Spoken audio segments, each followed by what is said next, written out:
মাদকের বিরুদ্ধে জনসচেতনতা গড়ে তুলতে সিলেট মেট্রোপলিটন পুলিশ মাসব্যাপী মাদক বিরোধী কর্মসূচি শুরু করেছে। রোববার নগরের চৌহাট্টা পয়েন্টে কর্মসূচির উদ্বোধন করেন এসএমপি কমিশনার আব্দুল কুদ্দুস চৌধুরী। এ সময় তিনি মাদক নির্মূলে সবাইকে একসঙ্গে কাজ করার আহ্বান জানান। উদ্বোধনের পর নগরীর বিভিন্ন এলাকায় র্যালি ও জনসচেতনতামূলক কর্মসূচি পালন করা হয়।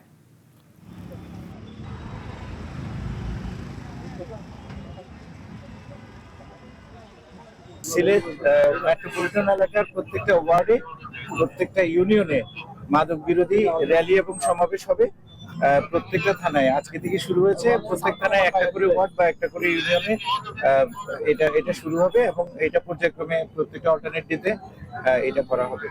আমরা জুন থেকে সর্বাত্মক অভিযানে নেমেছি, আমাদের এটা অব্যাহত আছে এবং মাদক পুরোপুরি নির্মূল না হওয়া পর্যন্ত আমাদের এই কার্যক্রমটা চলমান হবে এবং দিনে দিনে এটা আরো কিন্তু বেগবান করা হবে।